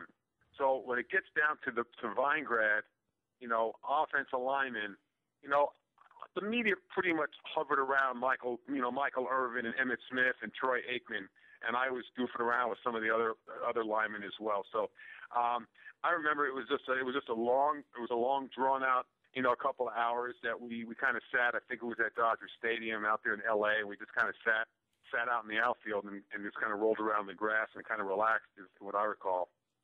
And again, that game was Super Bowl 27 in Pasadena. Now, lucky for you guys, that was a blowout, so it wasn't like a lot of sweating going on. The Cowboys actually set the record for most points scored in a Super Bowl. And, of course, that's that famous Leon Lett game where he's almost running for the touchdown and fumbles right at the end. Did you guys tease about that? Because that was, that wasn't like the Thanksgiving game a few years later. That was a blowout. It wasn't like they cost them the game. Did anyone go up and tease him, or did they say stay away from him because they didn't want to bother him or hurt his feelings? Give us your recollection of that Leon Lett play at the end of the game. I don't exactly remember what transpired with that, but I can't imagine Jimmy Johnson not immediately saying to Leon Lett, hey, look, man, score your touchdown, get way inside the end zone, and you can carry on, you can do your dance, you can spike the football, but, you're a defensive lineman. You hold that football near and dear to you, you squeeze it tight, you run into the end zone, once you see the referee put his hands up, then you can carry on. I can't imagine not using that as a learning point to a very young player who I believe was a rookie at that particular time. Right. So, and again, that's something that could have helped him down the road. Leonlet had other issues, but nevertheless, Cowboys spectacular. And that year, of course, Troy Aikman, I believe, was 27 years old. Joe Flacco's 27 years old. And the feeling kind of was this is Troy's time. Troy had been in the league a few years and progressively improved, and it was his time. A lot of people feel the same with Joe Flacco. Give us your thoughts. I was told Troy Aikman during that game was hyperventilating. It was hard for him to breathe because he was so nervous, but then, played like a pro and was the MVP of the game. So give us your thoughts on personally what you saw with Troy Aikman and maybe how that relates to Joe Flacco. Not saying that Flacco is as good as Troy, but again, it feels like the same type of relationship. I got to tell you something. I never saw Troy hyperventilate. I never saw Troy not being, nothing but confident and cool and composed. And I remember standing on the sidelines when he got word that he is the Super Bowl MVP, which means he gets to run out on the football field and they put a camera and he says, "Hey, I'm getting to go to Disney World," and he gets that commercial and he gets dubbed with that. I remember him looking at me almost with a boyish grin, like oh man, almost like I really don't want to go out there and say that right now, That's because he just had the kind of a personality, right? And I recall reading somewhere where he was up, Saturday night on the phone call talking to a friend into early hours of the morning, So I don't see him being that type of guy. I don't know anything about Joe Flacco. My prediction, and I'm rooting for the Niners. I'm an NFC guy. I'm not a Ravens fan, and I do like one element the Niners brings to the table, which we didn't see in the last game, but we did see the previous game with the quarterback having such a tremendous ability to scramble and to run, and with Ray Louis being 17 years in the NFL, I'm seeing the Niners eke this one out. All right, so you have the Niners winning, and can you give us a score before we let you go? Oh, I think you're probably looking at like a 27-24 or 24-21. I think you're going to be like a field goal away. I'm hoping for a good football game, and I'm looking forward to spending the game with my family. And I already got the menu all picked out, ready to start the barbecue. Excellent stuff. I'll add it. Yeah. Excellent. And a lot of people have this down to a field goal. I have it as well. I have it 3 points. For the Ravens, I have it 27-24. A lot of people are picking within 3 points. And, one last thing before we let you go. Please give a plug for your next speaking tour, speaking engagements, and how people can contact you as well. Absolutely. Thank you. Yes, my website, Alan Veingrad, ALAN Veingrad, V as in Victor, EIN, G for George, RAD for David, is the way to reach me. You can email me through my website. I'm getting on a plane tomorrow. I'm going to be in New York, and I'm going to be speaking at a number of locations throughout New York this weekend, coming back home on Sunday. So I'll be in Flatbush, and then I'll be in Great Neck, and then I'll be in West Hempstead. So we have three engagements, and I'm really looking forward to it and spending time with 3 different Jewish communities. All right, Alex Shlomo, I really can't thank you enough. Thank you for all the inside information on the NFL, the life of a professional athlete, playing the Super Bowl, all that great stuff. We really appreciate it. Thank you so much, and enjoy the game on Sunday, of course. You too, and I really enjoy your show, and I always look forward to coming on, and feel free to call anytime you want. It's always a pleasure. Thank you very much. You and everybody in Israel. Thank you very much. Really appreciate it. Be well out there. You're welcome. All the best. Bye. All right, Alan Shlomo Veingrad. Folks, I got to tell you, that was really, I don't want to just say entertaining, so informative. Again, people forget because they're just watching Sundays. They're just watching Sundays. They're not watching the practices, the pain, the concussions, not getting up in the morning, the guy at 55 who has the knee surgeries, all these different type of things. So very enlightened from Shlomo Veingrad, and people really need to understand this is a serious problem. And hopefully the NFL does the right thing and fixes it. Excuse me. Speaking of fixing it, I need to fix how I said that word. I apologize. Let's take a commercial break. On the other side, the head coach of the Tel-Aviv Sabres, John Sharon. This is Louis Live on IsraelSportsRadio.com. You're tuned in to the only all-sports talk network in the Middle East, IsraelSportsRadio.com. Hey folks, Kagan here. As you know, I'm always staying on top of the fitness world, keeping up with current trends. One form of exercise that's been around for ages and is currently being rediscovered is suspension bodyweight training. So if you're looking for a way to get in shape, improve your health, and train your body to move in new ways, then the X1 by Israel Gym Systems is for you. Find out more on our website at www.israelgym.com or look for our page on Facebook, Israel Gym Systems X1. Israel Gym X1. Higia Hazman. You're already using a credit card every day. Why not feel good every time you make a purchase? When using the HAS Advantage Support Israel Visa card, a percentage of each purchase you make will be donated to your choice of 24 Israeli-based charities, while still earning a reward point for every dollar spent. But wait, these rewards are even better than the standard rewards you get, especially when using them towards Israel travel, with the best conversion rate on El Al's Matmeed Frequent Flyer program. Earn double points at some of your favorite supermarkets and restaurants in the U.S., as well as discounts all over Israel. If you love traveling and supporting Israel, HAS Advantage is the card for you. Just give us a call toll-free at 1-866-6-ISRAEL. Sign up right now with the code ISR10 to earn 2,500 bonus points. That's 1-866-647-7235. HAS Advantage. Earn rewards. Support Israel. Offer valid for U.S. citizens only. Terms and conditions do apply. When dialing from within Israel, please dial 1-800-200-818. Back here in Louis Live on Israel Sports Radio. Thank you for joining us. We're here until midnight. We've had a fantastic show so far. On the line right now, the head coach of the Tel-Aviv Sabres, John Sharon. John, how you doing out there? I'm doing pretty good, Ari. Thanks. So much to talk about, and let's start first. Amazing start, 7-0. You guys are really conquering the league, doing tremendous things. Really, none of the games have been close. Kind of off the bat, what do you attribute this to? Not that you haven't had success in the past, but this seems perhaps the best team you've ever had. Obviously, you have Brandon McDougall, the Zinker brothers, Adi, Jerry Sable, and so on and so on. But what in particular seems to be perhaps a little bit different this time around than in years in the past? I think it's a combination. I mean, we're definitely the most talented team that I've coached with the Sabres. I think it's also a matter of the guys on the team that have been just playing together now for a few years, too. And in the list of all the guys you mentioned, you didn't mention Adita Kami, who really commands our offense. And he's been doing this now for so many years with me. It's our fourth year together. So we've got a really good synchronicity between us, and I think that has a big factor, too. You know, and Adi is truly a winner. Since he took over the quarterback duties, I believe, including the postseason, he's only lost, I believe, 2 or 3 games. What do you attribute that to? Because Adi has so much energy, passion. He is not the biggest guy or the strongest guy or has the longest arm, but just figures out a way to win. What do you attribute that to, and what do you think is the secret to his success?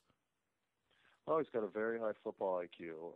He's a competitor for sure, but he really knows what he's doing, and he also has a ton of fun out there. So he's a really creative guy, and someone who was similar to him, I think, was Joe Martish's. And the two of those guys really they play almost like it's street football. They're just very creative, and that's, I think, Adi's biggest factor is extremely creative, and he just makes things happen. And he doesn't settle for losing. Yeah, he certainly does not. And, I've seen certain times where a play doesn't go the way it's supposed to or scheduled, or someone doesn't run the right route or make the right block. And a lot of times he's the leader of the team. He'll get in their face. He'll tell them what was done incorrectly and to improve. And the players certainly, that doesn't work with everybody, but the players seem to really respect when Adi does that. He really has command of the ball club from the players' perspective, correct? Yeah, for sure. And it's also a matter of, what I was saying at first is the guys playing together and getting used to their playing styles.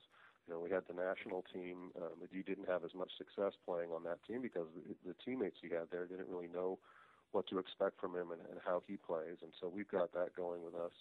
The guys really know how to react to him. Our receivers know how to react to him. Our linemen know how to react. And so that's a big part of our success, too. Is, we do have a core of players that have been playing together for a few years now. At a high level. So it's not just the new talent. It's also the guys knowing each other and knowing what to do. Now, let's talk about Brandon McDougal's role, because this is his first year with the Sabres, and sometimes the saying is there's not enough ball to go around. You have Corey Zinker at running back, who an MVP candidate last year at only 18 years old. So how have the two of them been able to work together to still get the touches they need, still help the team, and help your team be undefeated at 7-0?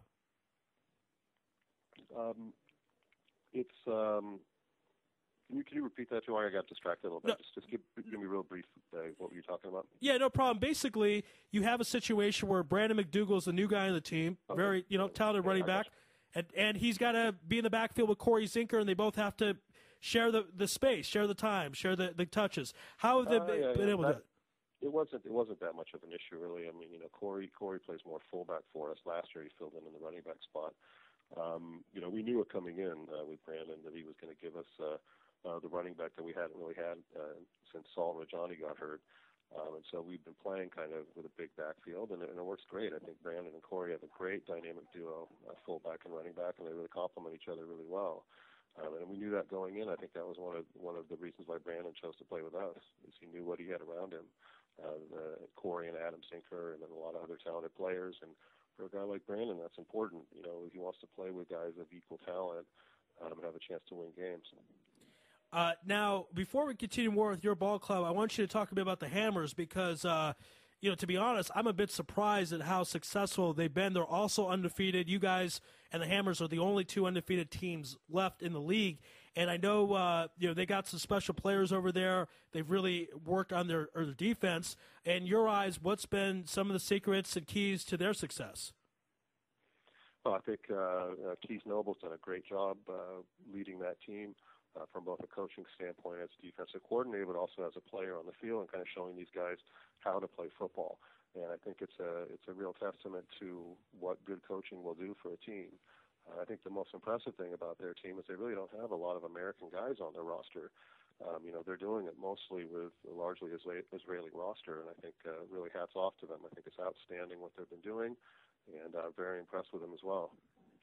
And I have a hankering. I mean, I think most of the league cannot wait for the February 16th matchup. That's at Tel-Aviv. That's you guys versus the Hammers. And, it's not that long away. It's about 2 weeks away. Have you, obviously you don't want to overlook anybody, but have you kind of had this game in the back of your mind, maybe for the past month or so, after seeing how well they've been playing, thinking, this is our game, we put the check mark around, we want to really focus in this, be at our best, because they're going to be at their best, and they're going to be coming to play, and this will be the toughest game for you guys the whole season, most likely? No, I can't say that we felt that way. I mean, I think one of the things that Commissioner Sturm did a good job at this year was scheduling a lot of tough games at the end of the year for not just our team, but for a lot of teams. So I think for the Hammers, that's probably true. They've probably been looking at us for a long time and thinking this is the game of the year for them. But for us, it's not. It's just another game. I had a lot of outlook on the Pioneers game that we got past our last game. And, I think after the Hammers play us, they have to play the Pioneers too. So it doesn't get any easier for the Hammers, and then we've got the playoffs. So for us, it's just another game. I'm not overly concerned with them. I think they're a good team. I think they're going to have their hands full with us, and they're going to have their hands full with the Pioneers as well. It's going to be very entertaining, and anyone out there who has not seen an IFL game in person, if you're only going to see one game, this is the game to see in the regular season. There's no doubt about that. Now, one of the things also I want to get in with you is, as you talked about, Commissioner Sturm, there is different scheduling going around this year. There's 11 teams. Each team plays the other team once, and there's no divisions this time around as there's been years past. And top 6 teams get in out of the 11. Do you like this more than a division matchup? Do you prefer North and South? What are your thoughts on this current format? Yeah, I like it better. I mean, we were the last couple of years playing in this format, and it was nice having the rivalries. Last year we played IFA 3 games, once in the semifinals, we the premiers 3 times, once in the championship. And that's great, and I like the rivalries, but we didn't get to play a lot of teams last year. And this year we get a chance to play everybody. Everybody gets a chance to play us. I think it's better for the league that way, and for everybody. Just from a social level even too. We all get to beat each other and play each other. And everyone's got an even schedule. There's no one can say, well, we didn't have to play the 2 toughest teams and you guys did. So now we've got a balanced schedule, and I think it's going to be the best 6 teams making it, and it's going to be pretty exciting. I'm curious to see who that 5th and 6th place team is going to be that makes the playoffs. Yeah, I mean, Rebels and Canes, that's where it stands right now. The Rebels 4-4, Canes 3-3, right at 500 to get the final couple spots there. Of course, time will tell. What is your opinion on the growth of the league? Where it's been, again, 11 teams, this is continual expansion. You do have a lot of new guys that are very new to the game, not a lot of football experience, a desire to play. They want to learn. What is your take on where the league is going and the progress so far? Well, I think it's great. I mean, this year we had a kind of good whether we should have Rehoboth come into the league or not. And I was in favor of that. And we knew they were going to have growing pains, as the expansion teams the last couple of years have had. And, whether they win a game or not this year. But I thought it was important. And, now we've got a few teams down there just starting out and mostly Israeli players learning and the technique, and they've got each other. So I think, we have a pretty big gap between the top teams and the bottom teams right now. But that's all right because, top teams play each other and make the playoffs, and the teams that are just learning have each other to play too. So they've got teams that they can compete against, and maybe we'll have a consolation bowl like that for the 2 bottom teams this year. I think that'd be nice. All right, that'd be an interesting idea. Obviously, if they do that this way, they have kind of something to play for at the end. Another question I have, you guys are the defending champions, and you see sometimes in sports that defending champion could be a bit complacent. They feel like they'll get back there easy. They might slack a little bit on work ethic.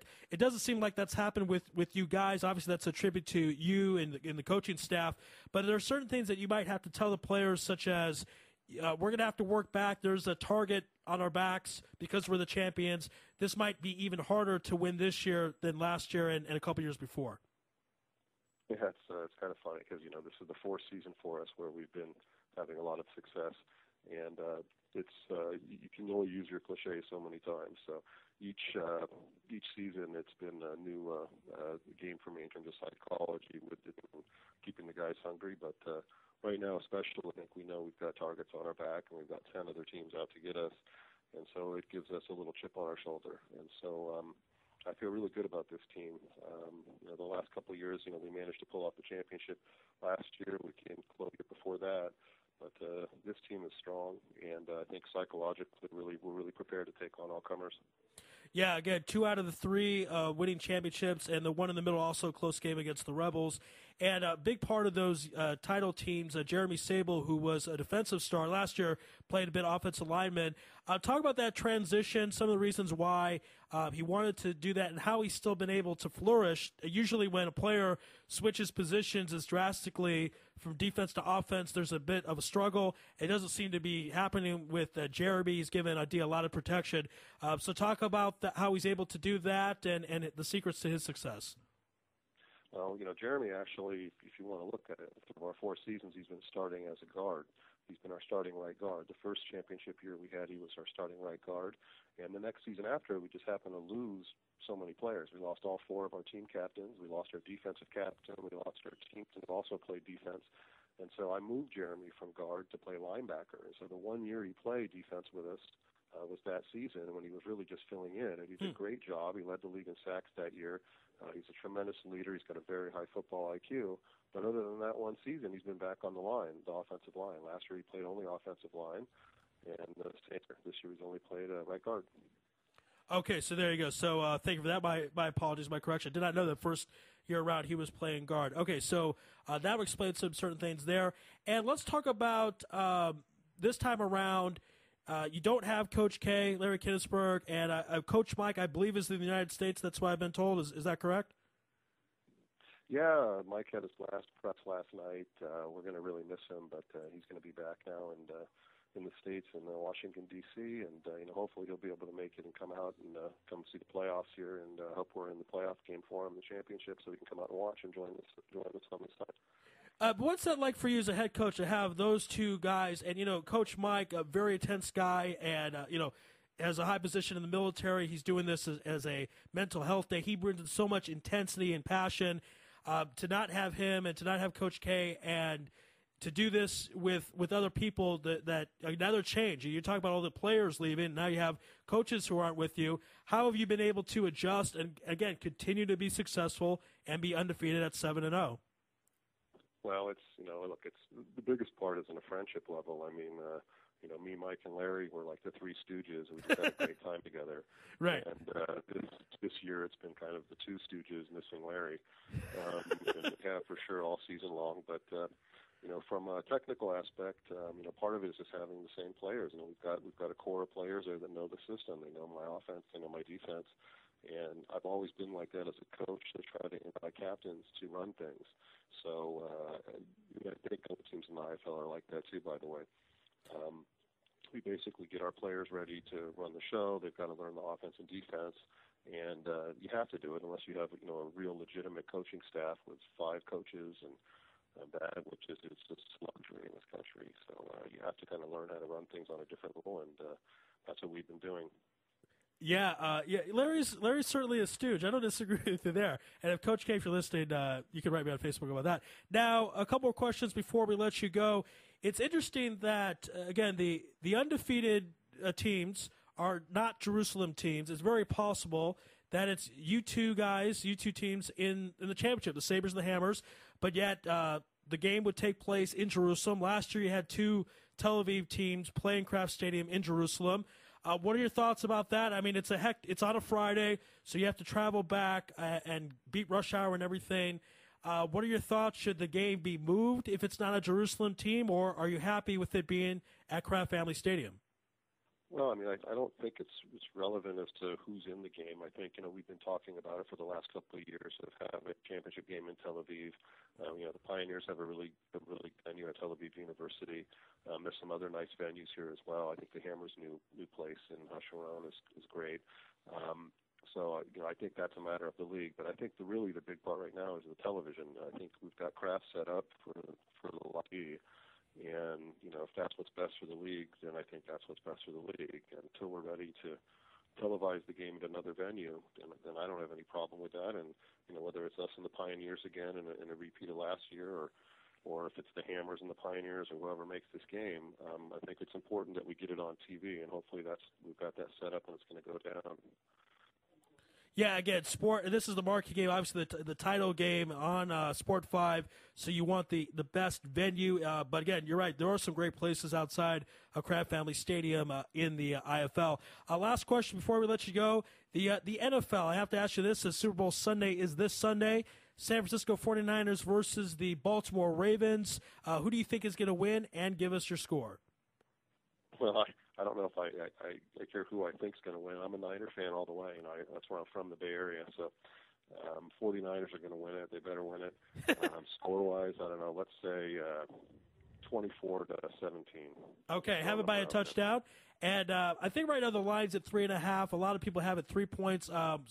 Andy, I think, had it 9 points, and you have it 7. So we're going to keep track of people's predictions and hopefully see if they're right, tease the wrong, what have you. But good luck to your 49ers, and good luck to your Tel-Aviv Sabres. The next game is February 6th against the Silverbacks. That's at your home stadium in Tel Aviv. So anyone out there wants to watch some live football action, you can see the undefeated Sabres take on the Silverbacks, again, February 6th at 8:30 p.m. John, thank you so much. Good luck the rest of the way to your Tel Aviv Sabres, and we will be in touch. Be well out there. Okay, great. Thanks, Ari. Thanks for having me. Thank you very much. John Sharon, the head coach of the Tel Aviv Sabres here on Louis Live on Israel Sports Radio, very classy individual. And he's talked about the turnover of players. Again, there's a lot of players that go back and forth between the United States and Israel for whatever reason, whether it be military, whether it be school, whether it be work, what have you. And a lot of them play football while they're here, and then a lot of them have to leave. And then kind of the beat goes on. The beat goes on partly because it's a good organization. It's run well. It starts at the top with John. Adi's one of my favorite players in the league. Adi is, again, he's not the biggest guy, but he just figures out a way to get it done. Over and over and over, gets it done. So congratulations to Tel Aviv. I don't know. I think most people have them as the favorites going in because they added Brandon McDougall and because they were the champions. But they are destroying teams. I'm going to read you some of these scores. Now, they're 7-0, as I mentioned. Here are some scores that have occurred regarding the Tel-Aviv Sabres. Now, they beat the Pioneers 38-6. A lot of people thought that was going to be a close game because that's a rematch of the title game. They crushed them 38-6. They beat the Kings 76-18. I was at that game. That was brutal. That was just brutal. I think the Sabres didn't even try that hard, and they scored 76 points. They beat the Black Swarm on the road 92-8. They beat the Troopers 84-0. They beat the Northern Stars 66-0. They beat the Rebels 38-20. Now that's the closest game they played. So if you're the Hammers out there, you might want to study film of that game and figure out what the Rebels got right to only lose by 18 points. Again, that's been the closest game regarding the Sabres, is to only lose by 18 points. And, of course, the first game of the regular season regarding Tel Aviv, they beat the underdogs 42-0. Haifa, by the way, they played in the playoffs last year. Haifa played, and the Sabres played in the game before the Northern Division title game. And they're a good team, and the Sabres crushed them 42-0. At this point, it looks like the Hammers are the only team that could play with them. They haven't played yet. They're both undefeated. And that's the marquee game of the season, in my humble opinion. That'll take place February 16th, 8:30 p.m. at Tel Aviv. I might have to take a ride out there and watch that game. That'll be a lot of fun. And, of course, you talk about the absence of the coaches. Coach Mike is going to the United States. Coach K spending time with his grandchildren. So, Coach K, again, continue in your retirement home. You know, you worked hard, and it's time to play the grandkids and not worry about football so much. We're going to take a commercial break. We'll have a couple of announcements, and then Dimitri Salita will take on Hector Camacho Jr. in the Barclays Center in Brooklyn, New York. He's on the undercard of Zab Judah. That will be on Showtime. Dimitri will be fighting on Showtime, national television in the United States. So it's really an honor that he's taking time out of his training to speak with us and give us his breakdown of the fight. A very, very active schedule Dimitri has had since his loss to Amir Khan. He's really, really pushing it. Again, since he's lost to Amir Khan, he's fought 5 times. He's fought 5 times in a span of 3 years.